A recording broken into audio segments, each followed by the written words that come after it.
Esta es la tarde en el continente americano. Cuando anochece en Europa y amanece en Asia, así cae la tarde en el continente americano y transcurre la noche y el amanecer en el resto del mundo. La tarde. Hola, bienvenidos a La Tarde de NTN 24, el canal de las Américas. Soy Idania Chirinos, como siempre un gusto y un compromiso estar con ustedes cada día.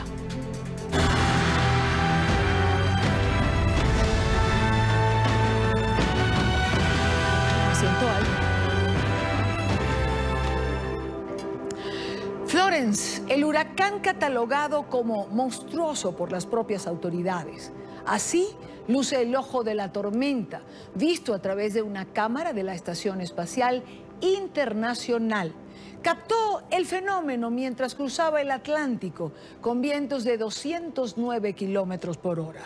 Florence, de categoría 3, mantiene en riesgo a 5 millones de personas. El fenómeno amenaza con generar una marejada ciclónica. A las 5:02 en la costa este de los Estados Unidos y ante el peligro que genera la llegada de este ciclón, la Agencia Federal para el Manejo de Emergencias de Estados Unidos ha emitido una nueva alerta. Pide a los residentes de los estados de Carolina del Sur, Carolina del Norte y Virginia acatar las órdenes de evacuación. Saludamos a nuestra periodista Emiliana Molina, quien tiene más información en la tarde de hoy. Emiliana. Hola, ¿qué tal? Muy buenas tardes. Precisamente nos encontramos dentro del Centro Nacional de Operaciones de FEMA, donde tienen 30 organizaciones activadas, más de 200 personas trabajando las 24 horas para prepararse para la llegada de este huracán Florence y poder mantener a todos los residentes de zonas en peligro totalmente informados. Nos acompaña también Daniel Yargues, vocero en español de FEMA, que nos amplía un poco más sobre lo que está ocurriendo, Daniel, a esta hora en esta sala. Hola, Emiliana, y a tu audiencia. Bueno, este es el Centro Nacional de Operaciones de Coordinación de FEMA. Está activado a nivel 1, lo que significa es la emergencia más grande que podemos tener en Estados Unidos. Y estamos operando 24 horas al día con 2 turnos de 12 horas cada día, identificando necesidades, identificando qué es lo que podemos nosotros ayudar y apoyar al Estado para esa respuesta a este gran huracán. Es de gran magnitud, categoría 4, vientos de más de 150 millas por hora y puede impactar y afectar a muchas comunidades y muchas personas si no acatan a las órdenes de las autoridades locales. Daniel, y precisamente hablando de aquellos residentes que no decidan acatar a las órdenes de las autoridades, ¿qué recomendaciones tenemos para ellos? Bueno, número uno, que hagan caso, y si tienen que evacuar o desalojar el área donde viven, que lo hagan. Va a llegar un punto después de que la tormenta empiece a tocar tierra, donde ya no vamos a poder mandar rescatistas, ya no vamos a poder mandar gente para que los saque a un lugar seguro. Porque entonces eso significaría que esos rescatistas están en peligro. Daniel, y una última pregunta. Actualmente FEMA enfrenta un poco de polémica porque supuestamente se transfirieron casi 10 millones de dólares al Servicio de Inmigración y Aduanas. ¿Cuál es su comentario al respecto y qué fue exactamente lo que sucedió? Bueno, te comento que nosotros continuamos operando, continuamos trabajando. Este centro de operaciones continúa trabajando las 24 horas al día. Tenemos operaciones un año después en Puerto Rico, en Texas, en Florida, en California. Nuestras operaciones y nuestra misión no termina, no para. Tenemos los fondos federales disponibles para continuar trabajando y operando. O sea que estos casi 10 millones de dólares que se transfirieron al Servicio de Inmigración y Aduanas no van a impactar de ninguna manera la respuesta ante la llegada del huracán. ¿De qué tipo de fondo venía este dinero? El fondo que nosotros usamos para responder a emergencias es un fondo específicamente otorgado y diseñado para eso, para emergencias. Emergencias ya sea en Puerto Rico, en Guam, donde sea un territorio, donde sea un estado de Estados Unidos, vamos a usar esos fondos y ese dinero para poder operar, para poder mandar staff, personal, para poder mandar suministros que se necesiten, como lo estamos haciendo ahora. Y nuestras oficinas y operaciones, como lo mencioné, en Puerto Rico, después del huracán María, en las Islas Vírgenes, después del huracán Irma, en Texas, después del huracán Harvey, en Florida, después del huracán Irma, no paran, continúan continuamos estas operaciones, continuamos trabajando, continuamos otorgando fondos federales a esos estados, a esas agencias, a esos lugares que fueron impactados.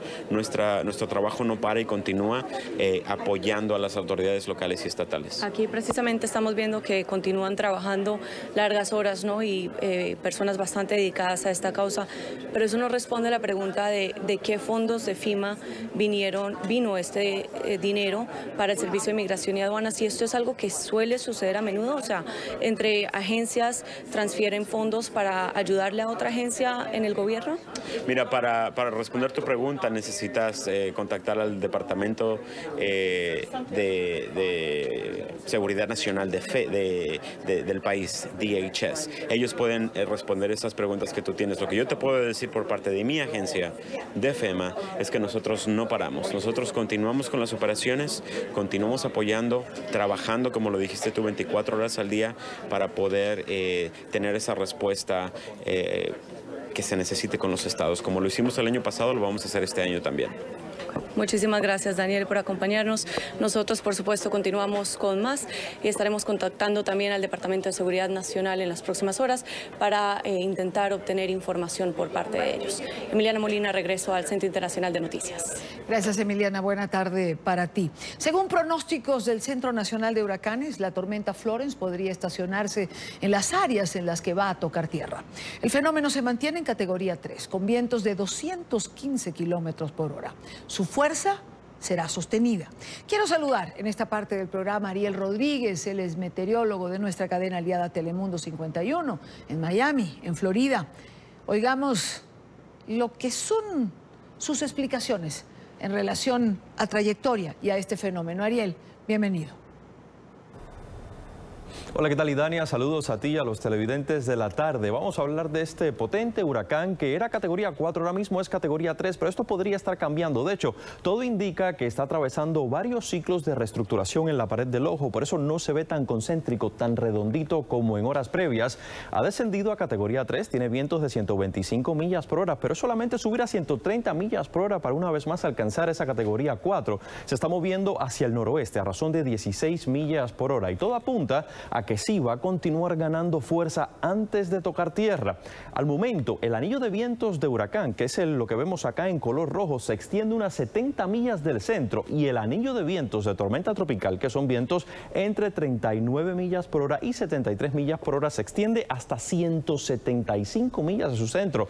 Así que ya en el transcurso del jueves, ese anillo de vientos de tormenta tropical va a estar afectando la costa de las Carolinas. Por eso es que se están pidiendo que se extremen precauciones y que ya todo el mundo haya abandonado todo el sector costero. De hecho, gran parte de Carolina del Norte y también sectores de Carolina del Sur están ya bajo aviso de huracán, porque estamos a unas 24 horas de comenzar a sentir ese embate bastante fuerte. Acá vemos entonces lo que estará pasando en cuanto a la trayectoria del sistema, que ha sufrido algunos cambios. Presten mucha atención. Acá tenemos el punto justamente ya para el jueves en las horas de la noche, pero entre jueves en las horas de la noche y viernes en las horas de la mañana va a haber avanzado solamente este pequeño trecho. Incluso los modelos de pronóstico están diciendo ahora que podría hacer un giro hacia el sur y estaría el sábado en la mañana apenas en este sector. Sí, se habría debilitado como huracán categoría 2 con vientos cercanos a 100 millas por hora. Todavía no habría tocado tierra y por eso existe el potencial de que se mantenga como huracán. Y luego finalmente tocaría tierra tarde el sábado y se mantendría sobre Carolina del Sur, o incluso algunos modelos lo llevan tan al sur como el estado de Georgia.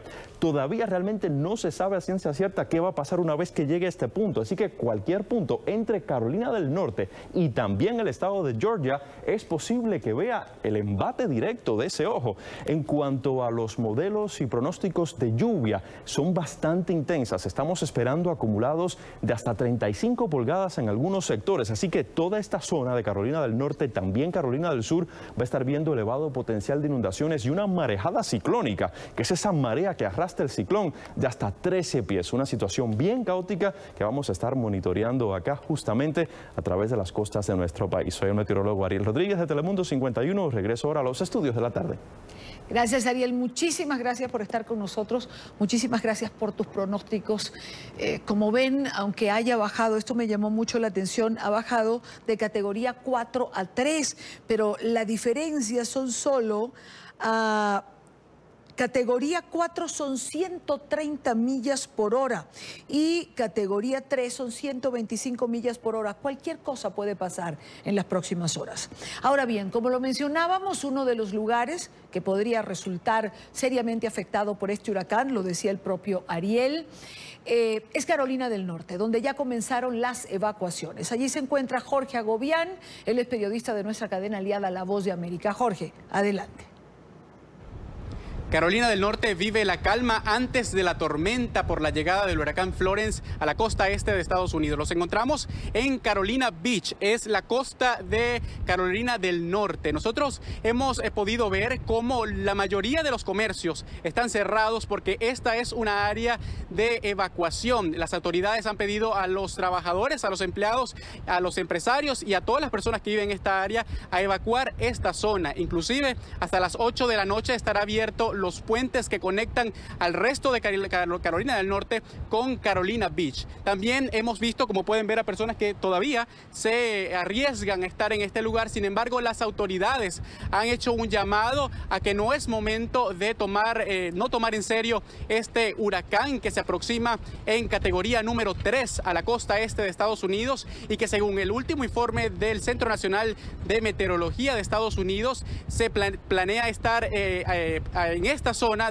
frente a Carolina del Norte por más de 24 horas, lo que va a traer un alto oleaje, lluvias y posibles inundaciones, además de los vientos característicos de un huracán. Este huracán planea, según este informe del Centro Nacional de Huracanes, que se movilice hacia Carolina del Sur el sábado en la mañana. Las autoridades también han alertado sobre el inminente riesgo de este huracán y han llamado a las personas a tomar las precauciones necesarias y evacuar, si es necesario, todas las áreas donde existe un riesgo latente por la llegada de este peligroso huracán. Soy Jorge Agobián de La Voz de América desde Carolina del Norte. Gracias a Jorge por la información. Como ven, las alarmas se han encendido de manera absoluta y lo único que se pide a la ciudadanía es acatar las órdenes de evacuación pertinente. Tengan en cuenta lo que decía el vocero de FEMA que estaba con nuestra corresponsal, que va a llegar un momento cuando este huracán ya se haga presente, que simplemente los rescatistas no podrán llegar en su ayuda porque su propia vida podría estar en peligro. Esto es hasta ahora lo que ocurre, es noticia en desarrollo en relación a este huracán Florence que amenaza las costas de los estados Virginia, Carolina del Norte, Carolina del Sur. Cuando son las 11 de la noche en Madrid, revisamos otros temas de la agenda informativa del día. Es noticia la reunión que han sostenido en Madrid representantes de la oposición venezolana. Han pedido al gobierno de Pedro Sánchez celeridad en las respuestas a solicitudes de asilo de ciudadanos venezolanos que están llegando a España. Piden no insistir en el diálogo con el régimen de Nicolás Maduro. Marcelo Moncayo tiene información. Marcelo.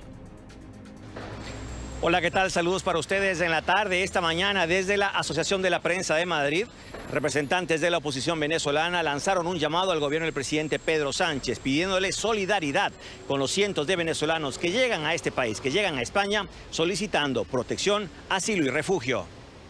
Cientos de venezolanos en España necesitan la solidaridad del gobierno español. Así lo consideran varios líderes políticos de la oposición exiliados en Madrid. Esto luego de confirmar que de las miles de solicitudes de asilo que se presentan al año en España, son muy pocas las que se aceptan. De estas 22.155 solicitudes de los últimos 2 años, han aprobado 26. 26 de 22.000. Lo que no queremos es que hay una solidaridad electoral con respecto a Venezuela y que seguramente van a dejar de deportar gente y van a dejar de negar los asilos y van a darnos más ayuda cuando falten semanas para algún proceso electoral. Además, los opositores le piden al gobierno del presidente Pedro Sánchez que no insista en que la salida a la crisis venezolana es a través del diálogo con el presidente Nicolás Maduro, un gobierno que, según ellos, debería ser calificado de narcodictadura. En Venezuela no respetan las reglas de un diálogo y por eso le pedimos al presidente Sánchez que no siga planteando diálogo para Venezuela. La mejor manera de ayudar al dictador y no a la población de Venezuela es seguir insistiendo en un diálogo que fue fallido. Más de la mitad de la cocaína que ingresa a Europa sale de territorio venezolano. Están llegando, por ejemplo, a República Dominicana cerca de 115 toneladas de cocaína al año. O sea, Venezuela es un centro de operaciones de narcotráfico. Los opositores recalcaron que los venezolanos en España fácilmente deben esperar más de 11 meses para poder tener una tarjeta de residencia que les permita trabajar. Por eso insisten en que el gobierno debe demostrar con hechos su preocupación ante la crisis venezolana.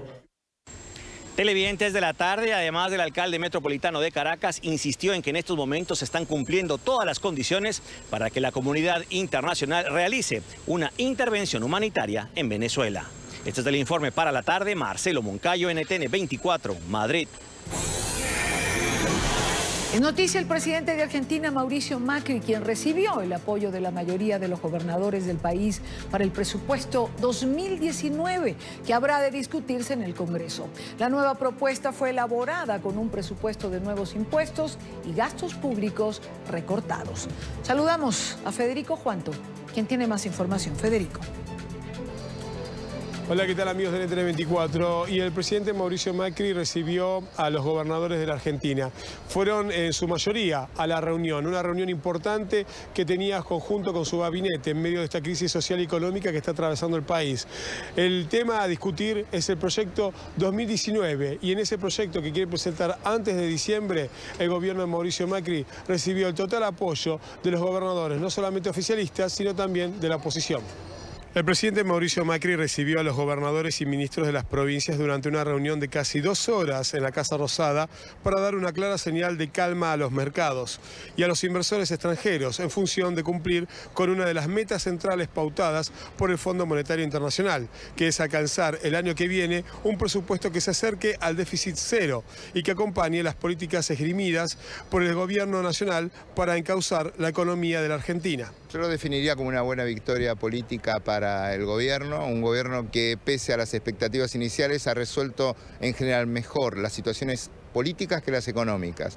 En un contexto de inflación, de dólar inestable, de muchísima incertidumbre y preocupación de la gente con la economía, logra la foto con los gobernadores, un apoyo general a la sanción del presupuesto, que responde también a los requerimientos del Fondo Monetario Internacional, o sea que desde todo punto de vista ha sido positivo para el gobierno. El presidente Mauricio Macri agradeció en el Salón Eva Perón de la Casa Rosada a todos los gobernadores presentes el esfuerzo y acompañamiento que están haciendo las provincias para transitar la crisis cambiaria y los embates de la economía que sufre la Argentina. Bueno, hay mucho mal humor en la gente y es entendible. Las cuestiones económicas son las que afectan más directamente a la gestión de cualquier gobierno, sea este del color político que fuere.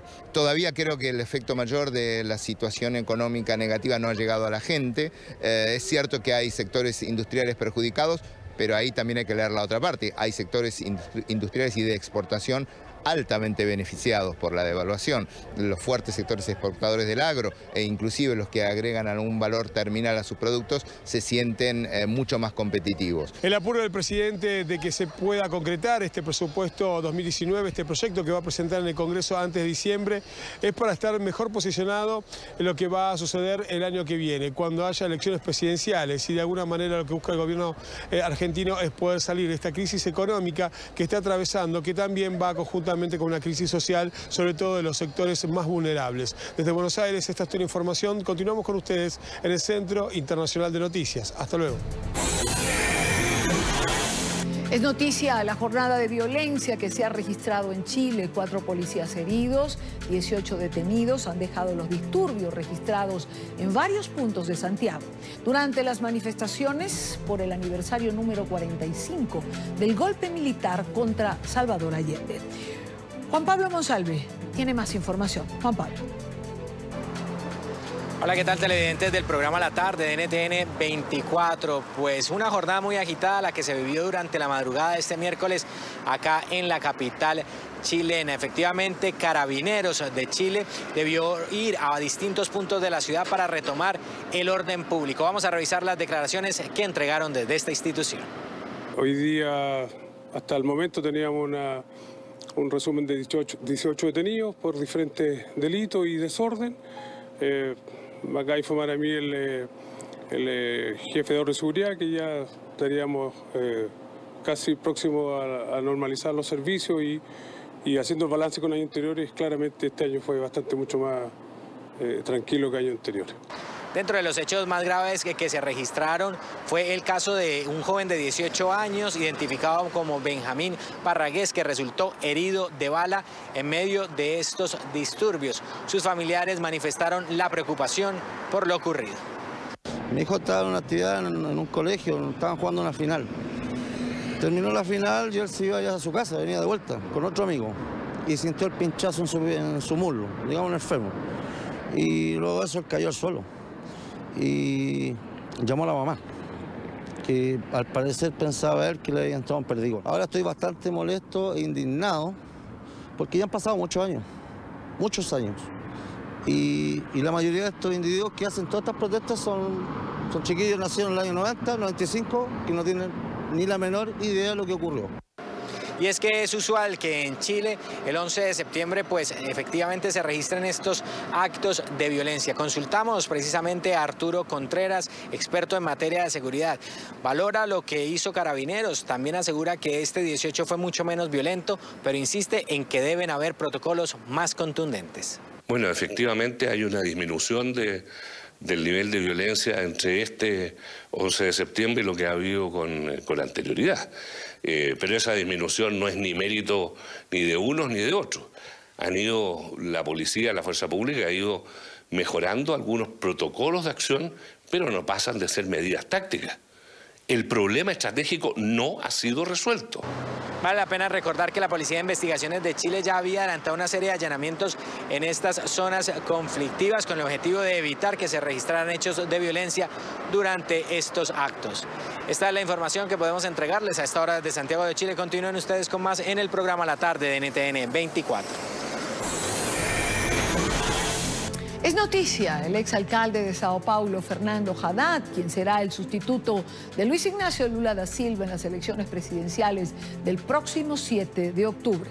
El expresidente Lula, favorito en las encuestas, abandona la campaña electoral, lo dijimos ayer, la deja en manos de su candidato a vicepresidente. Esta información se dio a conocer mediante una carta en la que Lula expresa su apoyo incondicional a Haddad, viendo que no fueron efectivos sus recursos judiciales. En esas circunstancias tuve que tomar una decisión en un plazo que fue impuesto de forma arbitraria. Por eso pedí al Partido de los Trabajadores que sustituyese mi candidatura por la del compañero Fernando Haddad, que hasta ahora desempeñó con extrema lealtad la posición de candidato a vicepresidente. Para conversar sobre este tema quiero saludar a Fernando Tiburcio, él es analista político, abogado en derechos humanos. Señor Tiburcio, bienvenido, muy buena tarde para usted. Buenas tardes, es un placer hablar con la audiencia de NTN 24. Y para nosotros un placer tenerle. Señor Tiburcio, ¿cómo cambia o cómo impacta el panorama electoral del Brasil la designación de Haddad como candidato finalmente del Partido de los Trabajadores? Mira, la designación de Fernando Haddad en el día de hoy hace parte de una estrategia del Partido de los Trabajadores de postergar al máximo el cambio del candidato presidencial como una oportunidad de conseguir una transferencia de votos, de se utilizar de todo el capital político que Lula tiene, especialmente en los estados del nordeste de Brasil. Y el Partido de los Trabajadores imaginó que postergando al máximo el cambio del candidato, pudiese haber una transferencia mayor de votos.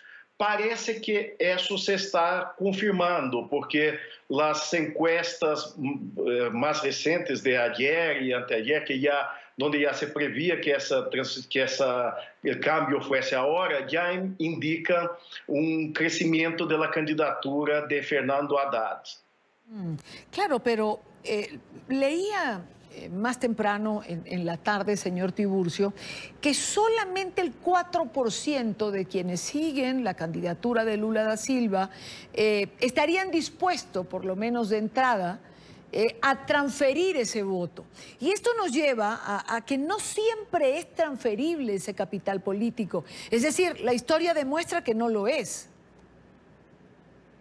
Sí, pero hay encuestas aquí que señalan para, por ejemplo, un 18% de personas que votarían en el candidato que Lula indicase de qualquer maneira. Aí, em outras encuestas, esses índices, dependendo de como foi hecha a pergunta, chegou a 32%. Então, eu creio que será assim maior essa transferência de votos, sim, porque hasta agora Fernando Haddad não pudo hacer la propaganda política na televisão, que é muito importante em todos os processos eleitorais em Brasil. Ele não pudo se anunciar como candidato. Creio que essa situação cambia a partir de agora, claro, e isso sim eu creio que vai ter sim aumento da sua intenção de votos, aumento significativo, e que Fernando Haddad pode ser considerado candidato, possível opositor de Jair Bolsonaro na segunda volta das eleições de Brasil.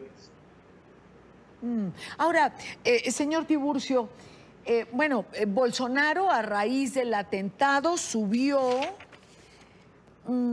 4 puntos tras el ataque del que fue objeto, ¿no? En las encuestas habría sacado 20 puntos por encima, digamos, de su contendor. Evidentemente, este tipo de ataques terminan victimizando de alguna manera al candidato.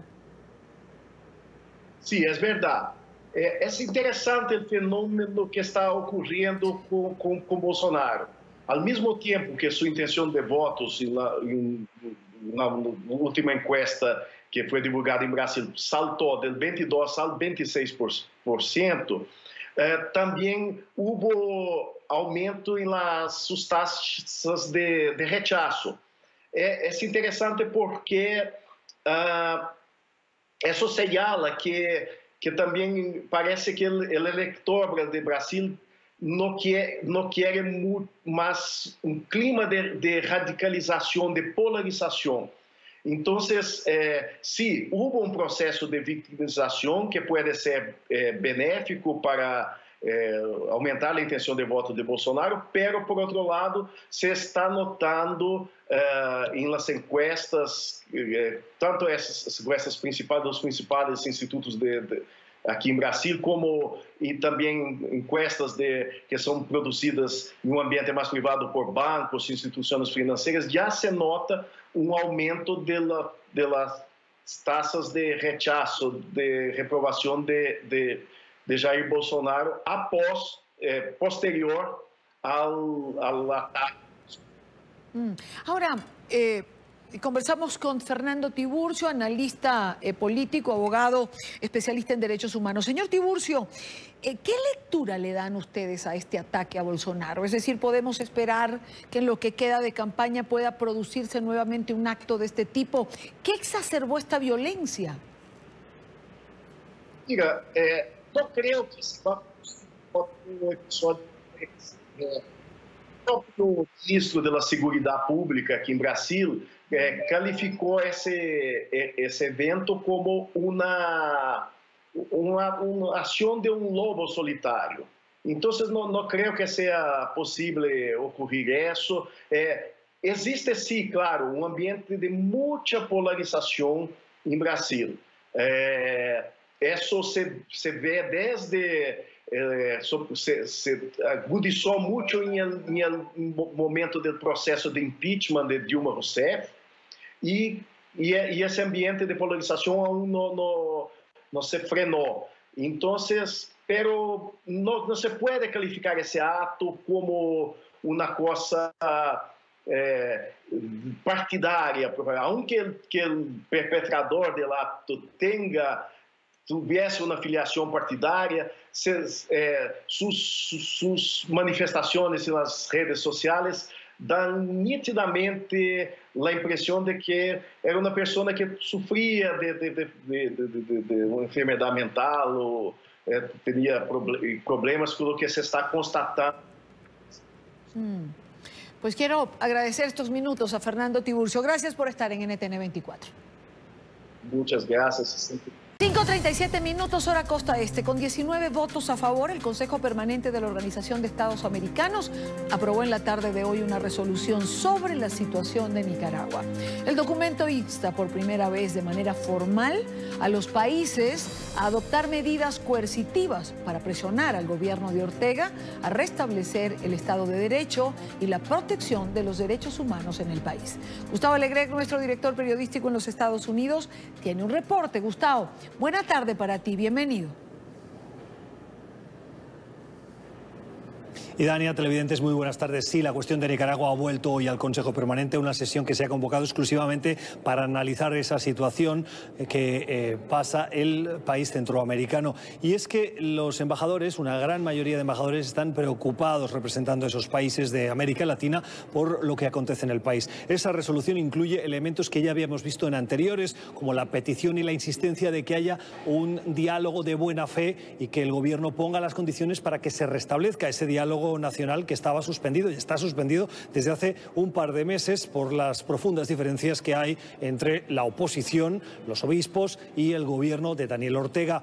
Ese diálogo tiene que ir acompañado, de acuerdo a esta resolución, de un calendario electoral, es decir, que los países le piden a Daniel Ortega que el pueblo, los nicaragüenses todos, puedan elegir en las urnas quién quiere que esté al frente de la nación, con condiciones de libertad, sin coacciones.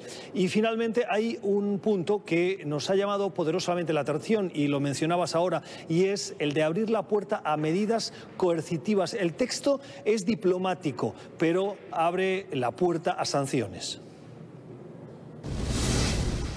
Hacer un llamado a los Estados miembros y observadores a implementar, de conformidad con sus respectivos marcos legales y el derecho internacional aplicable, las medidas apropiadas para coadyuvar al restablecimiento del Estado de Derecho y la protección de los derechos humanos en Nicaragua. Y es todo lo posible para que regresen a la democracia y regresen más que nada a la mesa del diálogo. Basado en lo que todos los países tienen independientes, individuales, para herramientas democráticas que se apliquen para el tema de Nicaragua. Y esas sanciones incluyen la restricción de presupuesto de organismos internacionales como el Banco Interamericano de Desarrollo, por ejemplo. Sí, también y el World Bank y el IMF y todos los miembros, todos los organismos que ayudan en la economía de los países latinoamericanos. Y Daniel, el documento comienza con una explícita condena, una enérgica condena, dicen los firmantes de esta resolución, los que le han dado apoyo a la violencia, la represión y la violación de los derechos humanos, y pide de manera explícita al gobierno de Daniel Ortega que se investigue de manera independiente y transparente esos actos de violencia que atribuyen muy particularmente a policía, a fuerzas parapoliciales y otros grupos, dice la resolución, contra el pueblo nicaragüense.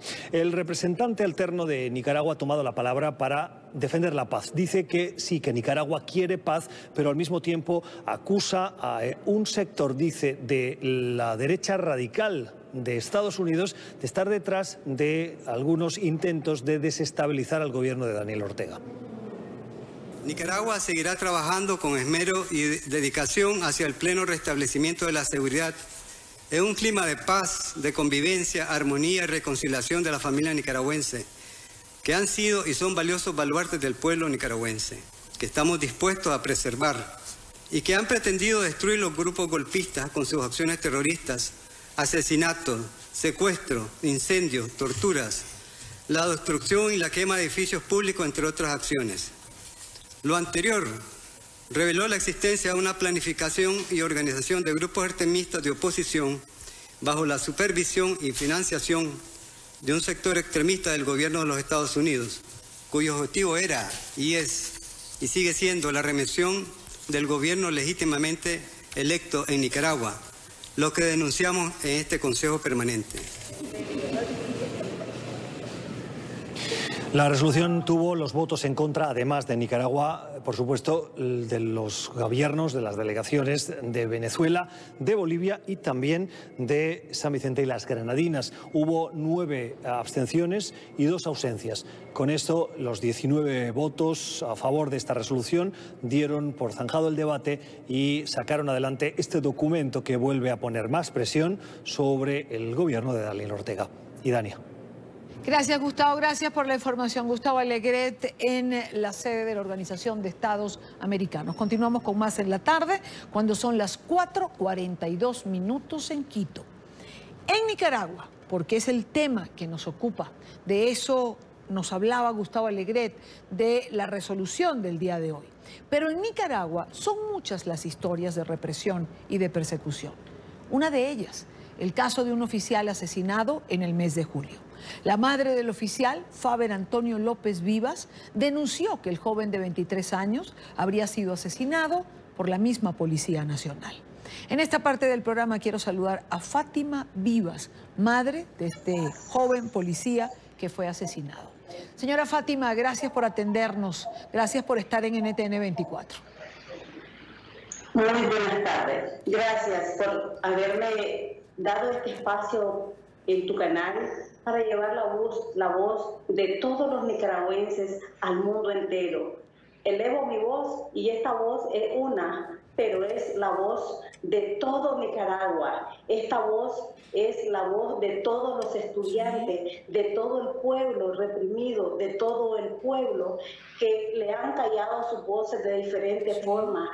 Unos porque los tienen presos, otros porque están en el exilio, otros porque los han enterrado bajo balas para callarle su voz. Entonces, en el nombre de todos los nicaragüenses, de todos los presos políticos, voy a elevar mi voz y voy a contar un poco de lo que pasa en Nicaragua.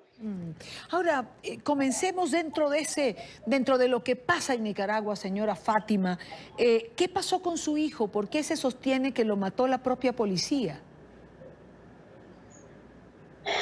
Bueno, mi hijo era un policía porque le gustaba servir a su pueblo, era un policía, era el mismo pueblo uniformado.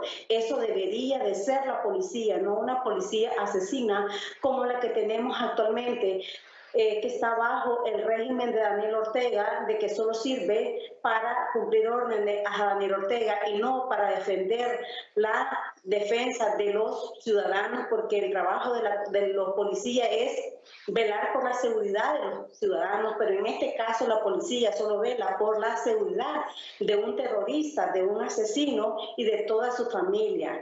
Entonces mi hijo tenía ideales de servir al pueblo, no de servir a un asesino, a un dictador como el que tenemos en Nicaragua, que es Daniel Ortega, Rosario Murillo y sus seguidores como Francisco Díaz, el consuegro de Daniel Ortega, ahora vemos a Arellano y todas las personas de que han ocupado un cargo simplemente por cumplir una orden de Daniel Ortega.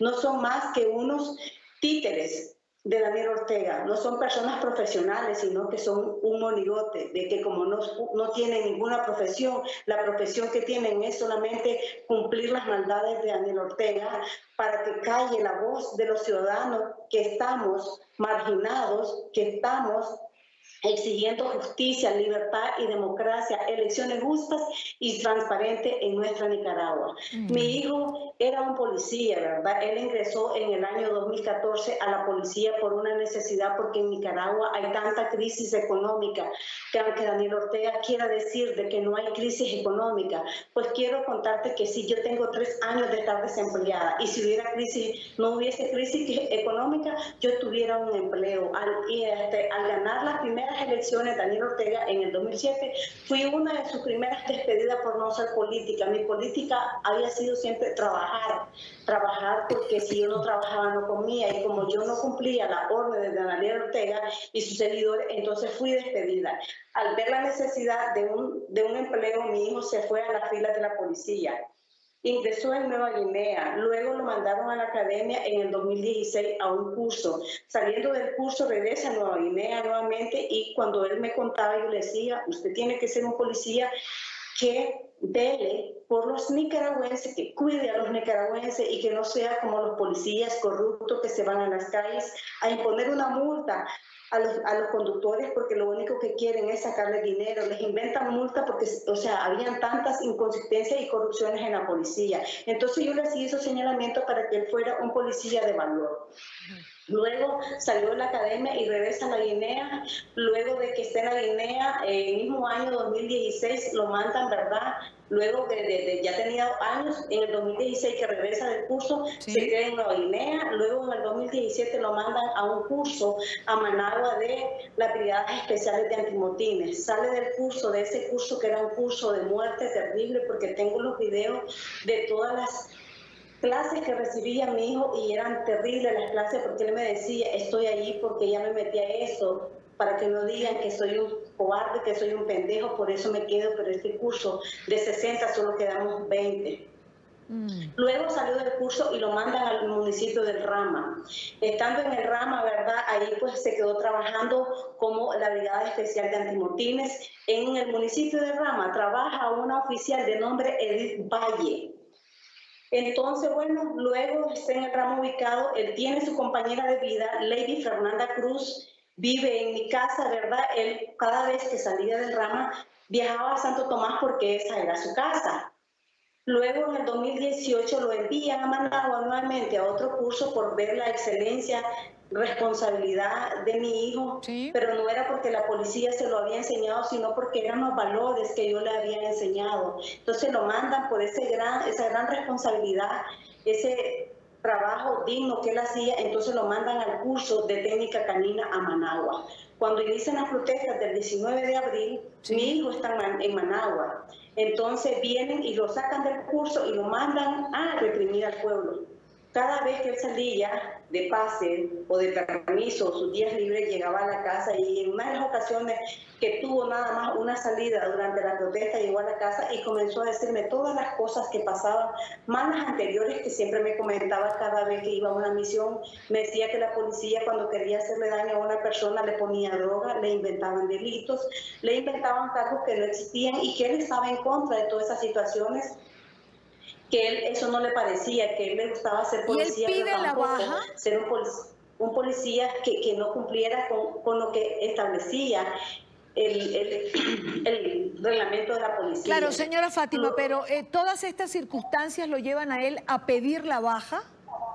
Entonces, cuando él ve todo eso, a él va viendo cuántas cosas que pasaban durante la protesta, ¿verdad? Pero él ya venía viendo cosas que no estaba de acuerdo, pero eso fue lo que a él lo obligó más, ver que cuántas injusticias.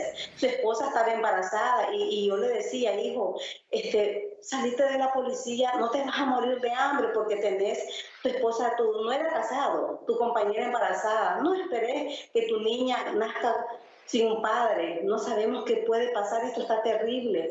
Entonces comenzamos a ver que aparecían policías muertos y ellos les echaban la culpa a los estudiantes y luego los familiares o vecinos decían de que no eran, o sea, habían tantas acusaciones que decían de que no eran los estudiantes que los mataban, pero según el gobierno eran ellos. Vimos el caso de la casa quemada de la familia que se quemó en el barrio Cargomar en Managua, cuando vemos a los policías que fueron ellos que entraron y quemaron a la familia porque no permitieron que entraran un francotirador y después dijeron de que había sido los autoconvocados. Entonces vio todas esas cosas, ¿verdad? Ahora, ¿usted piensa que fue la propia policía porque ya resultaba incómodo su hijo?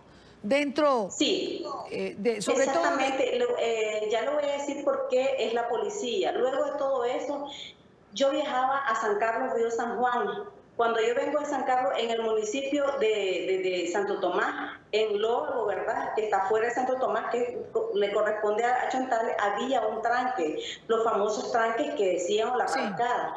Entonces, ahí estaba Medardo Mairena dando una convocatoria para explicarles cómo iba avanzando el diálogo. Entonces yo me encuentro en ese momento y yo conozco a Medrano porque Medrano es un productor, es un finquero y vive cerca de donde vive mi hermana, al lado de de Punta Gorda. Entonces me voy y saludo a Medardo porque somos nicaragüenses y porque tenemos que ser enemigos. Somos señora Fátima, los mismos hermanos. Señora Entonces Fátima, los saludo. Necesito que me concrete porque voy a tener que hacer un corte y no quiero que nuestra teleaudiencia no sepa por qué usted piensa que a su hijo sí lo asesinó la policía.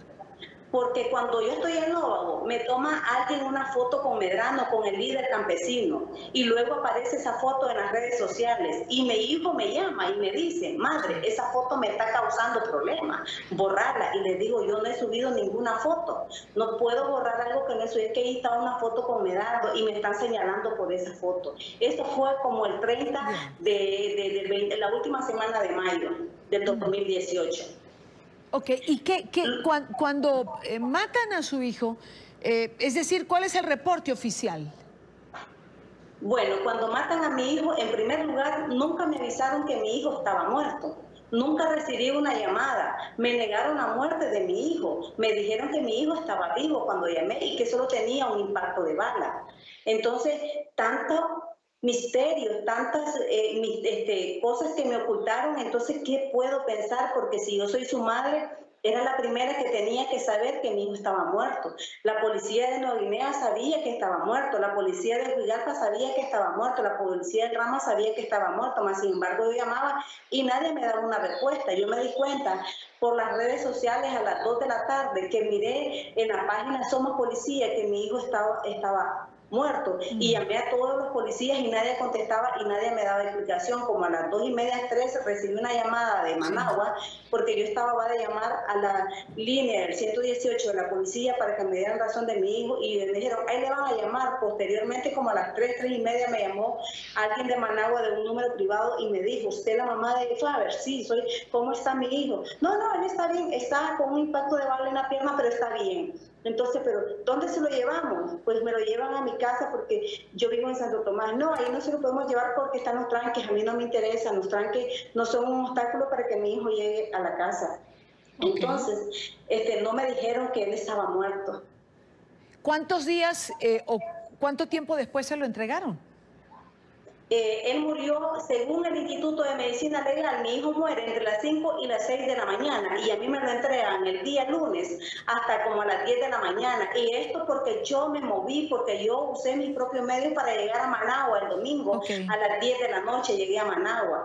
Y luego al día siguiente me dijeron de que cuando me comuniqué con un oficial a las 11 de la noche que me confirmó que mi hijo estaba muerto, me dijo que me presentara con la policía, que no podía llegar sola. Ahora, señora Fátima, ¿la han amenazado a usted para que no hable? ¿Qué ha pasado, digamos, después de esto? Ese mismo día, cuando los periodistas estaban allí en el Instituto de Medicina Legal y hice esta denuncia pública, automáticamente comenzaron a llamarme las amenazas por las redes sociales, las amenazas a mi teléfono, los asedios en mi casa, disparos en mi casa, llamadas a mi casa, personas haciéndose pasar como sacerdotes que querían hablar conmigo, que querían saber de mí, luego llamadas a mi teléfono, me decían terrorista, golpista, asesina, vas a pagar muy caro por lo que estás difamando a nuestro comandante. La misma policía comenzó a cuestionarme, a decirme de que yo estaba loca, que cuánto me habían pagado los terroristas, que cuánto dinero me habían dado para que yo denunciara, que esto era mentira. O sea, hay como 15, 20 policías que están denunciados ante la CIDH, ante Amnistía Internacional, ante la CPDH, ante el CENIT, están denunciados porque son los policías que me asediaron porque los tengo con nombre y apellido. Esos policías, entonces en el informe, ahí están todos esos policías que comenzaron a asediarme y amenazarme. Bueno, es una víctima más, lamentablemente, el hijo de la señora Fátima Vivas. Faber López era policía, esta es la realidad y ella, por supuesto, además ha perdido a su hijo y además es amenazada por los cuerpos policiales con frecuencia. Lamentablemente tengo que despedir esta parte del programa. Señora Fátima, gracias por haber estado con nosotros, gracias por levantar su voz. Que quiero decirle que el gobierno fue tan cínico que implantó a una esposa falsa el día de ascenso de grado de la policía el lunes y apareció una esposa de mi hijo recibiendo una medalla de honor de mi hijo. hasta dónde llega el cinismo. Es decir, ¿hubo un acto para condecorar a su hijo muerto? Ahorita el lunes hubo un acto y tengo el video donde el presidente Ortega decora una medalla de honor y un ascenso de grado a mi hijo y aparece una oficial de policía, Edith Valle, recibiendo la medalla de honor de mi hijo como esposa. Y por supuesto no lo es. Cinismo. Señora Fátima, gracias por estar con nosotros. Sí, bueno, bien. En Venezuela, familiares del diputado Juan Requesén denuncian que cumple 36 días de secuestro, una modalidad que solo se ve en las dictaduras. Sin embargo, sus abogados ya tuvieron acceso al expediente para preparar la defensa. Lilian Tintori, líder del Proyecto Libertad, ha señalado que el parlamentario es inocente de los cargos que se le están imputando. Además, confirmó que la juez que lleva el caso ha huido del país. Oliver Fernández preparó este informe. Lilian Tintori calificó de un montaje los cargos imputados al diputado Requesén. Dijo que el gobierno de Maduro no le perdona la lucha que ha emprendido el parlamentario para recuperar la democracia. También confirmó que la juez que lleva el caso se fue de Venezuela. Lo que le imputan, lo que le culpan a Juan Requesén, sabemos que es un montaje porque ya lo han hecho con varios presos políticos. Y una justificación y algo muy importante que ocurrió es que la juez no está en Venezuela. La juez huyó. Y huyó porque el diputado Juan Requesén y el diputado Julio Borges son inocentes. 36 días han pasado desde la detención del diputado Requesén. Su familia asegura que no descansará hasta lograr que sea liberado. Libertad plena para Juan Requesén, libertad plena para todos los presos políticos, libertad para Venezuela. Y escucha, Nicolás Maduro, no nos vamos a rendir porque estamos dispuestos a que si meten preso a uno, tienen que meter preso a todos. Una detención calificada de arbitraria y también como un secuestro. Hace poco menos de 48 horas sus abogados tuvieron acceso al expediente. Lo más importante de esto es que no solamente que por fin se tiene acceso y se está evaluando, sino que sus abogados, el doctor Joel García y su equipo de la defensa, no han tenido acceso a Juan para planificar su defensa como tal, hacer la estrategia con base a lo que pueda haber allí que hayan metido o inventado o alimentado ese expediente. Lilian Tintori enumeró algunas de las organizaciones y países que han exigido la liberación inmediata del diputado Juan Requesén.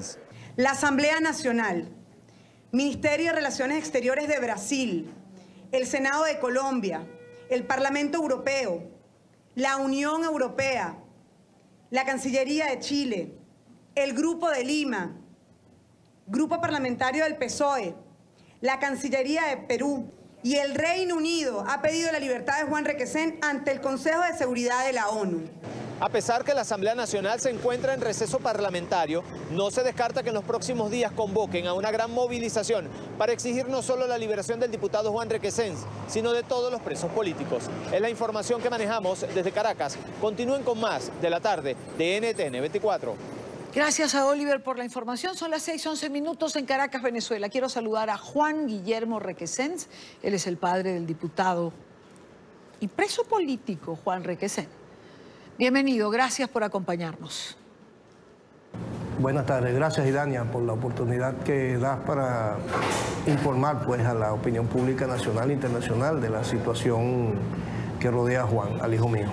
Gracias a usted por estar con nosotros. Derechos humanos en Venezuela. ¿Cómo evaluarlo después de tener secuestrado a sus hijos o a su hijo tras las rejas durante tantos días?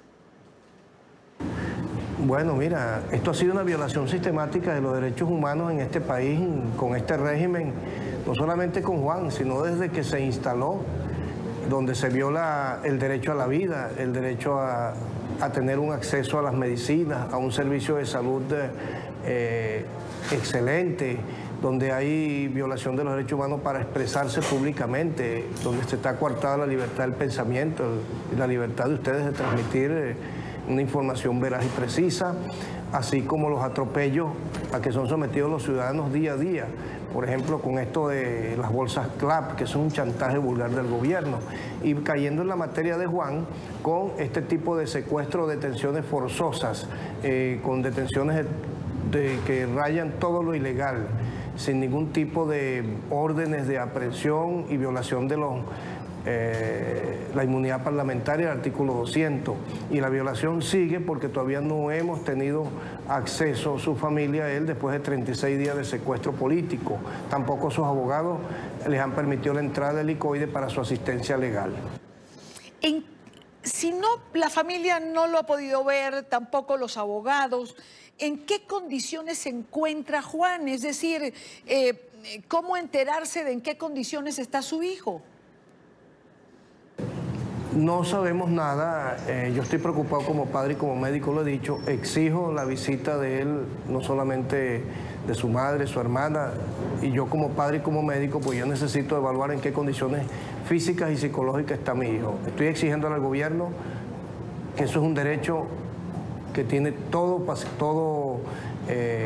paciente no, este es un secuestro, todo paciente secuestrado, dada su condición especial en cuanto a su alimentación. Yo exijo que sea evaluado por los médicos que yo designe y que ellos consideren hacer los exámenes o los estudios pertinentes. 36 días, doctor Requesén, 36 días sin poder ver a Juan.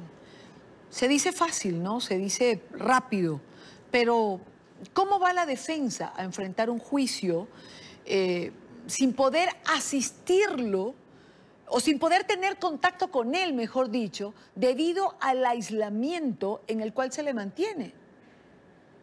Bueno, fíjate, es una cuestión interesante que siempre lo ha dicho el doctor Joel García y su equipo de la defensa, Charity Flores y Alejandra Tosta. Ya por fin tuvieron acceso al expediente este lunes, pero una estrategia legal, es lo que yo entiendo, yo no soy abogado, tú tienes que concatenar lo que dice el expediente que deben haber fabricado allí, pues una fábrica de expedientes, y la defensa, digamos, haciendo su entrevista con su cliente, en este caso que es Juan. Entonces, no se puede armar una estrategia así. Yo pienso que esta respuesta la daría con mucho más precisión el doctor Joel García. Ahora, insisto de todos modos, ¿no? Aunque el abogado García evidentemente maneja el contexto legal, usted seguramente le habrán informado qué dice el expediente, qué comentarios le hizo el abogado García. No, nada, apenas están comenzando a revisarlo. Vuelvo y repito, la persona más idónea para dar respuesta a eso es el doctor Joel García en las próximas horas, a ver si él tiene alguna respuesta, porque no solamente revisar el expediente, él tiene que entrevistarse con Juan y planificar su estrategia de la defensa. Doctor Requesén, nos comunicaremos, por supuesto, con el abogado Joel García, el abogado de su hijo, pero ¿han recibido llamadas de alguna organización internacional defensora en los derechos humanos? ¿Qué contacto a este nivel han podido hacer? Eso es correcto. Hemos asistido a todas las delegaciones diplomáticas, todo lo que tenga que ver con derechos humanos, derechos fundamentales. Se han introducido a la Fiscalía, a la Defensoría del Pueblo. Y bueno, mira, de algo ha funcionado eso porque anteayer en la Asamblea General de la ONU, la embajadora británica exigió la liberación de Juan como diputado y el resto de los presos políticos. De manera, pero seguimos luchando día a día, dando los pasos firmes que hay que dar, no solamente por la libertad de Juan, su integridad, sino por la libertad de los presos políticos. Doctor Requesén, ¿cómo recibe la familia ese pronunciamiento del Reino Unido pidiendo su liberación? También se han pronunciado, por supuesto, otras autoridades a nivel internacional, pero digamos que está siendo la última. ¿Cómo la recibieron? Bueno, mira, con mucho beneplácito. Eso indica de que el mundo está claro desde hace tiempo y ahora más de lo que está pasando aquí. No solamente es un ciudadano que se le han violentado sus derechos fundamentales, sus derechos humanos, sino las vejaciones que ha sido sometido, y peor aún, un diputado principal en ejercicio que goza del privilegio del artículo 200, como es la inmunidad parlamentaria. Quiero agradecer a Juan Guillermo Requesén, padre del diputado y preso político Juan Requesén. Gracias por acompañarnos en la tarde de NTN 24. Gracias a ustedes, gracias a Idania, y una vez más ratifico y reitero en nombre mío, de la familia, de todos, nuestro agradecimiento a ustedes, los medios de comunicación, que son los que mantienen esta chispa viva de que se continúe la lucha en este país por la libertad de Venezuela, la libertad de los presos políticos, y que aquí mañana o pasado no existan más presos políticos o presos de conciencia por pensar diferente. Muchas gracias a ustedes. Gracias una vez más. Gracias además por sus palabras. No hacemos otra cosa que no sea informar. Informar sobre lo que ocurre en Venezuela. Informar sobre las violaciones constantes a los derechos humanos. Las que prácticamente son cotidianas. Como esta violación, primero la inmunidad parlamentaria del diputado Juan Requesens. Está amparado por ella, debería estarlo por lo menos. Luego, por este secuestro, 36 días aislado de su familia y de sus abogados. No existe eso en democracia. Existe en tiranías. Existe en dictaduras o en regímenes totalitarios. Son las 6:19 minutos en Venezuela.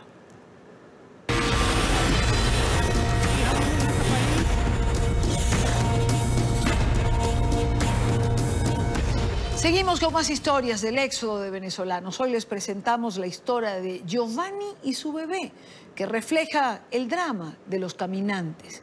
El hijo tiene 8 meses y nunca había probado la leche. Tan solo pudo tomarla en Colombia cuando le regalaron un tetero en medio de la travesía. Carlos Arturo Albino tiene la historia. Amigos de la tarde de NTN 24, seguimos en el puente internacional de Rumichaca, frontera Colombia-Ecuador. Aquí están los venezolanos que han podido, que han logrado llegar a este punto luego de una travesía por las carreteras de Colombia en bus. Otros lo hacen de manera a pie. Aquí muchos venezolanos han llegado. Aquí quiere hablar. ¿De qué parte de Venezuela viene? Del estado Barinas. ¿Sí? Del estado Barinas también. ¿Se vinieron a pie o en bus? Hemos venido a pie, ya tenemos 13 días, gracias al mal gobierno que tenemos en nuestro país, que nos tiene en la crisis, en la que era un país que era tan millonario, tan rico, que no nos faltaba nada. Entonces, por este... ¿Con quién viene usted? Con unos amigos, unos primos. ¿Y su familia? Quedaron allá hallando vaina, mi hija y todo. Nos hemos venido sacrificando y todo, pero todo lo hacemos por ayudar. ¿Cómo ha sido esta travesía durante el camino, ante los caminantes, durante el caminar? Bueno, primero que nada le queremos dar las gracias a la gente de Colombia, los transeúntes que nos han ayudado dándonos agua, comida, alimentos, ya que nos venimos sin un bolívar y que no vale nada el bolívar de Venezuela tampoco. Pero ya llegamos a Ecuador y lamentablemente también tenemos que volvernos a Bogotá porque no tenemos los papeles. Son las historias de los migrantes venezolanos, los caminantes. Vienen con una larga travesía desde Cúcuta, otros por falta de papeles deben regresarse. ¿Qué quería decirle rápidamente? Bueno, gracias por la oportunidad, pues primeramente dándole las gracias al pueblo de Colombia por esa humilde ayuda que nos ha dado a todos los venezolanos. El llamado a Maduro es que de verdad ponga la mano en el corazón, que así como él es ser humano, él tiene familia, la necesidad no la están pasando la familia de ellos, la necesidad la estamos pasando nosotros los venezolanos. Como en estos días estuvo hablando Diosdado Cabello y la vicepresidenta de la República Bolivariana de Venezuela, Delcy Rodríguez, que esto era un montaje que tenían todas las personas colombianas, eso es mentira. Aquí nosotros estamos pasando necesidad, estamos pasando hambre en Venezuela. Gracias a Dios a ustedes los colombianos acá la ayuda nos están dando. No es ningún montaje que tiene el gobierno de Colombia, no es ningún montaje que tiene el gobierno de otros países, es la realidad que estamos viendo los venezolanos día a día, mujeres embarazadas, niños, mujeres con discapacidad, que huimos fuera de nuestra frontera por un bienestar, por un buen futuro para todos nosotros y para nuestra familia. Mi familia está en Venezuela, yo me vine con el propósito, tengo a mi mamá con 10 años de cáncer de mama en Venezuela y de verdad me vine con el propósito de ayudarla y me vine con el propósito de ayudarla porque la operación de ella sale con mucho dinero en Venezuela y no tenemos insumos médicos, no tenemos para ayudarla a ella para la operación en Venezuela. Ella se trata en la clínica de mama y yo tengo 2 meses acá en Colombia trabajando humildemente, vendiendo chupetas en los semáforos para recoger el dinero que se requiere para la operación. Muchísimas gracias. Son migrantes venezolanos que se la rebuscan para poder subsistir y tener algo de comer. Hemos conocido historia de los caminantes. Nos subimos a uno de los camiones donde los caminantes se empiezan con esperanza para llegar a otro destino. Uno de ellos, una mujer que dejó a todos sus hijos en Venezuela para buscar un futuro mejor.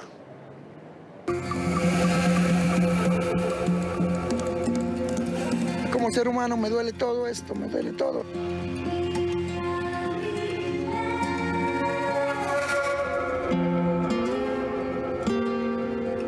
Verlos de noche caminando con esas maletas y esas señoras. Están desesperados, quieren escapar a como de lugar. Son venezolanos y huyen del hambre. Ya él tiene 8 meses, ya para mí la teta no lo sustenta. Ya él tiene que tomar por lo menos su merengada, su tetero, su alimento. Dígame cómo yo, un pobre humano como yo, voy a comprarme un kilo de leche, un estufa, un tetero al niño en Venezuela. ¿Qué le daba yo en Venezuela? Claro, agarraba el arroz y lo cocinaba con azúcar, una crema de arroz con azúcar. Ese era el tetero venezolano. Habla de su hijo de 8 meses. Va en este camión con su madre, todos escapando de la falta de alimentos. No se consiguen pañales, no se consigue alimento, no se consigue vitamina, nada. El hijo mío nació con bajo peso. O sea, ¿tu niño nunca probó la leche? No, la probó aquí. Una señora que me le regaló un teterito ayer. Giovanni tiene 23 años y viaja junto a su esposa y el menor de sus hijos en este camión, desprotegidos, pero van con un sueño, llegar a Ecuador. Tenemos 12 días en una lucha, aguantando frío, pasando necesidades. Sigue su ruta, van vía Ipiales, no saben ni la fecha ni el día en que estamos, solo tienen un horizonte, huir de Venezuela. Estamos en la frontera entre Colombia y Ecuador, puente internacional de Rumichaca. Al fondo es territorio colombiano, nosotros nos encontramos en territorio ecuatoriano. Es que esta es la frontera de la esperanza, la frontera donde los venezolanos desesperados tratan de llegar a otras tierras buscando libertad. Es la información que tenemos, el puente internacional, los enviados especiales, Jessy Zorro, Juan Carlos Niño, Carlos Arturo Albino, para la tarde de NTN 24. Gracias, Carlos Arturo, gracias por la información. Y a propósito del éxodo venezolano, el secretario general de la Organización de Estados Americanos ya está en Colombia. Luis Almagro encabeza una comisión de la Organización de Estados Americanos que visitará la zona de frontera con Venezuela para verificar la situación de los migrantes venezolanos. Dentro de su agenda en Colombia, Luis Almagro se reunirá con el presidente Iván Duque y con el canciller Carlos Holmes Trujillo. En Perú, bueno, antes de entrar en esta nota, primero quiero darle la bienvenida a Jairo Libreros, nuestro analista permanente que está con nosotros el día de hoy. Bienvenido. Y Dania, muy buenas tardes. Jairo, antes de que entremos con el caso del Perú, justo cuando despedíamos la parte anterior del programa, hablaba de la visita de Almagro a Colombia. Almagro ha llegado hoy a Colombia, tiene una agenda relacionada con el éxodo venezolano, tiene entrevista con el presidente Iván Duque y el viernes va a estar en la frontera. Me gustaría un comentario tuyo en relación a esto.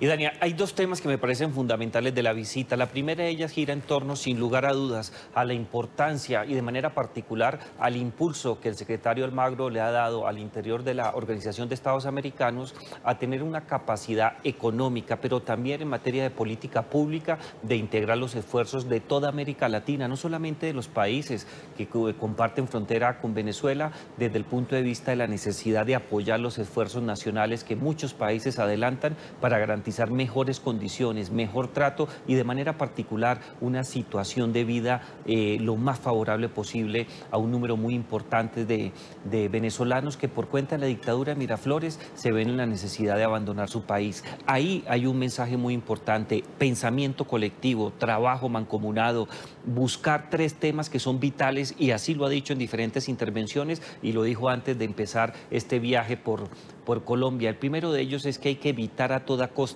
actos de xenofobia. En segundo lugar, no puede haber políticas o decisiones que fomenten el odio entre ciudadanos nacionales y especialmente ante las víctimas venezolanas. Y un tercero que me parece vital, todas las decisiones que se adopten tienen que ser concertadas. Vamos a establecer cierto tipo de asistencia técnica para estas personas, se toman las medidas colectivamente. Vamos a darle un estatus especial, se toma colectivamente. Esos dos puntos son trascendentales porque creo que va a ser la primera vez desde la historia de la Organización de Estados Americanos que vamos a tener la oportunidad de trabajar conjuntamente en beneficio no de un gobierno, sino de una sociedad que se encuentra desmembrada, azotada por la crisis y perseguida por una dictadura. Hay mucha gente que se pregunta, Jairo, ¿por qué Almagro se ha tomado realmente el caso de Venezuela, la circunstancia de Venezuela, con tanto compromiso?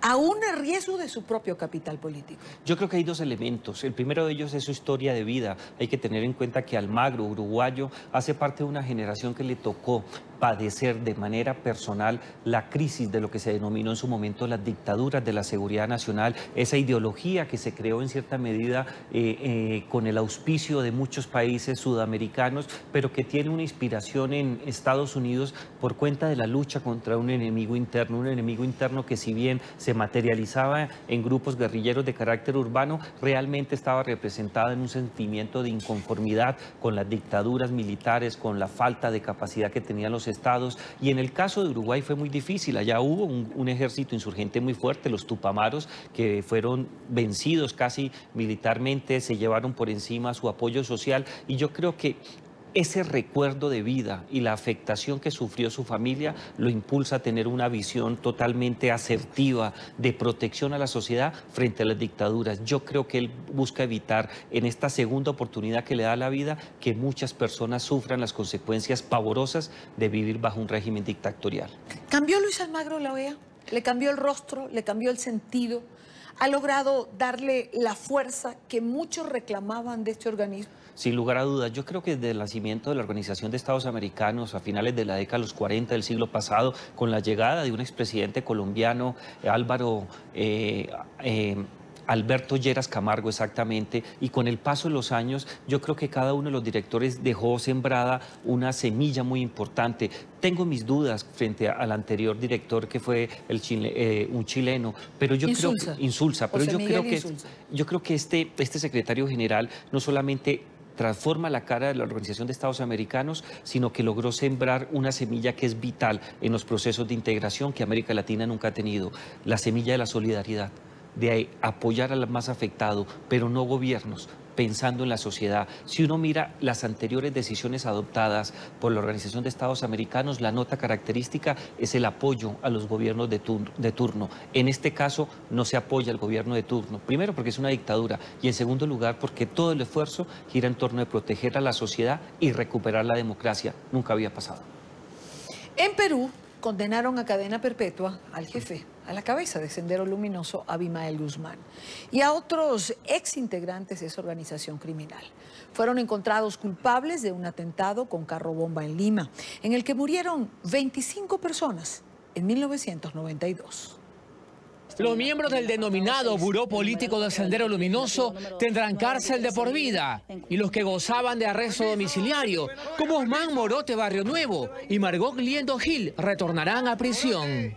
Abimael Guzmán, su esposa Eleni Parraguirre, María Pantoja, Morote, Laura Zambrano y Liendo, Oscar Ramírez Durán, Florentino Cerrón, Edmundo Cox y Florindo Flores Ala Artemio fueron hallados responsables del atentado terrorista de la calle Tarata de un 16 de julio de 1992.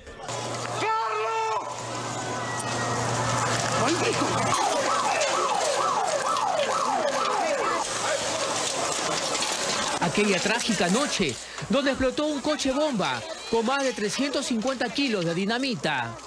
Murieron 25 personas y otras 155 quedaron gravemente heridas. Le impusieron la pena de cadena perpetua como autores mediatos por estructura de aparatos organizados. Se determinó, gracias a los testigos protegidos, que los actos de terror eran parte de una política de Sendero Luminoso y que el atentado fue planificado. Se absolvió a Elizabeth Cárdenas Guaita y se ordenó la captura del prófugo Moisés Límaco, quien se fugó del país en junio pasado. El abogado Crespo aseguró que Abimael Guzmán y Eleni Parraguirre no ordenaron dicho atentado. Se ha recurrido a la autoría mediata y prácticamente se les ha sentenciado con un copiar y pegar de las sentencias del expresidente Fujimori. Yo lamento la pérdida de vidas que se han dado ahí, ¿no? Y también pienso de que ellos ya tienen cadena perpetua. Ahora otra cadena perpetua, no veo en qué pueda resolver la situación de lo que pasó en nuestro país. Incluso llegó a calificar la decisión del colegiado A de la Sala Penal Nacional como una cortina de humo. Y esto se viene moviendo por los problemas políticos de la sociedad que estamos viendo, corrupción, y se quiere distraer también la opinión pública con esto que ya no ocurre en nuestro país. Deberán pagar 4 millones de soles de reparación civil al Estado y a las víctimas.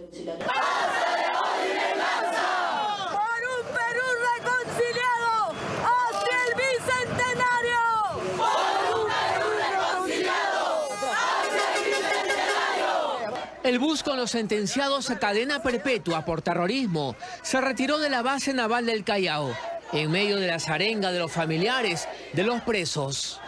Una sentencia tardía, pero histórica. Es la segunda cadena perpetua, lo escuchábamos en esta nota de nuestro canal aliado América TV. Jairo, si ya había una sentencia de cadena perpetua, ¿por qué una segunda? Por dos motivos vitales. El primero de ellos porque el sistema lo permite, no es algo inconstitucional, no es algo que afecte el núcleo esencial de los derechos humanos. Hay unas sentencias que han seguido no solamente el debido proceso, sino el respeto al imperio de la ley que se avaló en su momento cuando se expidieron las normas en el Congreso peruano, pero especialmente a los ojos de las vistas convencionales de la Corte Interamericana de Derechos Humanos. Y en segundo lugar, que creo que es el más importante, Idania, es el mensaje de capacidad de justicia, es el mensaje de ser capaz como aparato judicial de sobreponerse a situaciones críticas, a recaudar pruebas y llevar y condenar a las personas. El mensaje es claro, la justicia funciona, somos capaces no solamente de imponer la primera cadena perpetua, sino que si las cosas se dan y existen pruebas, se impone una segunda y, ¿por qué no?, una tercera, porque todavía quedan procesos que en estos momentos hacen parte de vista ante un juez y de investigaciones criminales. Pero el mensaje a la sociedad, el mensaje de que quien comete un crimen lo tiene que pagar, el mensaje para la juventud, las actividades que vayan en contra del Estado, la utilización de la violencia como mecanismo político va a ser reprimida de manera legítima mediante las sentencias. Es un mensaje que ojalá se diera en todos los países de América Latina. Sendero Luminoso fue un grupo, por supuesto, al margen de la ley. Sí. Sendero Luminoso fue la guerrilla izquierdista, por decirlo de alguna manera. Un ejército alzado en armas. Exactamente. Terrorista, además. En Perú. Este es un caso por el cual se le condena. Hace muchos años atrás hice yo un programa, recuerdo, se llamaba Los que andan por el mal sendero, y era precisamente del quehacer de Sendero Luminoso en el Perú. Y Dania, Sendero Luminoso causó muchas alteraciones en Perú. De manera particular la última década, el último quinquenio de los años 80. Hay que tener en cuenta que entre 1985 y 1990 la situación y la capacidad de desestabilización que tendía Sendero Luminoso no solamente puso en jaque la democracia, sino que Alan García como presidente en aquel momento tuvo dificultades muy grandes para mantener su gobierno, se sintió acorralado y provocó esta situación, como ha pasado en otros países de América Latina, un cambio por completo de la óptica que tenía la sociedad frente a estos temas y llevó a un cambio político en donde el espectro político del APRA, ubicado en la centroizquierda, cambió por completo en el año de 1990 con las elecciones y llevó a un personaje como Alberto Fujimori al poder, que en ese año venció al famoso escritor Vargas Llosa, posteriormente Premio Nobel de la Paz. Ese tipo de cambios generaron muchas alteraciones, pero Fujimori, independientemente de la situación que se vivió y que vamos a analizar muy seguramente más adelante, Fujimori cambió la tendencia, utilizó la iniciativa militar, hubo excesos, abuso de autoridad, uso excesivo de la fuerza, violación a los derechos humanos, pero logró acorralar a Sendero Luminoso, capturó al comandante Gonzalo Abismael Guzmán, que lo acabamos de ver absolutamente entregado, postrado, sin capacidad emocional para afrontar un juicio, entregado por completo al escuchar su segunda sentencia de por vida. Tiene muchos Este cambio años. es importante, pero Sendero Luminoso causó muertes, trajo el narcotráfico. En este proceso no se demostró la intervención directa de Sendero Luminoso en el narcotráfico, pero la llegada de las drogas ilícitas y del narcotráfico al BRAE obedece a la participación de Sendero Luminoso. Por cierto, cuando pierde Vargas Llosa en su candidatura a la presidencia de la República del Perú, justo le apoyaba quien escribe un libro llamado Los que andan por el mal sendero, Hernando de Soto. Claro, recuerdo sí, perfectamente porque tuve la oportunidad de entrevistarlo un par de veces. Y tiene otro libro que se llama El otro sendero, que es un análisis de las instituciones políticas y jurídicas desde el punto de vista económico. Es un libro maravilloso. Exacto, estupendo. Daba la alternativa al Perú más allá de todo esto que planteaba Abimael Guzmán. Pero dejando a Perú, quiero hacer la analogía porque cuando esto ocurría el día de ayer, en las redes sociales, en lo que se refiere a Colombia, se criticaba que en Perú se condenara un terrorista como Abimael Guzmán y en Colombia quedaran en libertad producto del proceso de paz, llegaran al Congreso, pero además en este momento Romaña o Iván Márquez están desaparecidos porque nadie sabe dónde está. Bueno, Romaña creo que apareció, pero en carta. En carta. A través de una carta. Dijo, aquí estoy, pero en papel. Y Dania, aquí hay varios temas que son fascinantes. El primero de ellos, que creo que hace parte de la inquietud que tú me trasladas y gira en torno a lo siguiente: las diferencias entre procesos. Cuando uno logra vencer al enemigo, por lo menos en los términos del derecho internacional humanitario, en medio de un conflicto armado de carácter no internacional, las reglas las impone el Estado. Si tú vences a tu enemigo, que es un ejército alzado en armas, tú le impones las condiciones y lo sometes a la justicia. Es el preciso ejemplo de lo que ocurrió en su momento en Perú. Pero el otro lado de la moneda, la otra cara de la moneda, completamente diferente, es cuando tú eres incapaz de vencer a tu enemigo alzado en armas, cuando no tienes ni siquiera la capacidad de capturar con vida a los principales cabecillas y en medio de una situación bastante conflictiva, independientemente de las consideraciones locales que puedan existir, sí, te ves en la necesidad de negociar. Y cuando tú negocias, no le impones las condiciones al grupo guerrillero, tienes que buscar un mecanismo intermedio. Para muchos en Colombia esta situación no es entendible y es crítica, pero Colombia no es el primero ni va a ser el último país en donde ante la falta de una victoria militar se tienen que sentar a negociar. Y yo creo que esa es la gran diferencia. En Perú lograron someter a un sector importante de Sendero Luminoso al punto que capturaron al comandante Gonzalo. En el caso colombiano con las FARC no lograron vencer a esta organización guerrillera y les tocó negociar y abrirle un espacio de participación política. Ese es un primer punto que puede ser contradictorio, crítico, pero es fascinante. Ahora, producto de todo esto existe también la JEP, la Justicia Especial para la Paz, pero está en entredicho. Totalmente en entredicho, desprestigiada, sin capacidad de acción, todavía esperando una sentencia de 822 páginas, o por lo menos así lo ha anunciado la Corte Suprema de Justicia, para tener la capacidad de actuar. Investigada hoy, su directora administrativa, una reconocida abogada colombiana, se encontraba rindiendo unas declaraciones por cuenta de unos procesos muy graves, ha perdido el control. En estos momentos no existe claridad si tiene o la competencia o la capacidad, no sé cuál de los dos puntos es más grave, de saber dónde están estas personas y llamarlas para que compadezcan. No te quiero despedir, te pido una respuesta breve, que ya nuestro productor dice que tenemos que ir al corte. Aquí lo escucho. Pero si yo te pregunto, ¿dónde está el proceso de paz de Colombia? En este exacto momento, hoy, a esta hora, cuando son las 5:47 minutos en Colombia. Está en dos sitios diferentes, escrito y guardado, quién sabe en qué país europeo, y en segundo lugar, completamente embolatado. Tengo muchas dudas sobre la viabilidad y la buena salud de este proceso de paz. Gracias a Jairo Libreros por estar con nosotros en la tarde de hoy. Gracias, Idachi. Llegamos al final en la tarde de hoy. Gracias por habernos acompañado.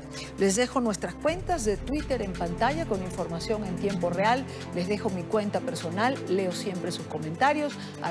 @idaniachirinos. Nuestras entrevistas en el programa en nuestra página web ntn24.com. Les espero mañana como siempre para analizar, debatir, revisar la agenda informativa del día. Buena tarde para todos.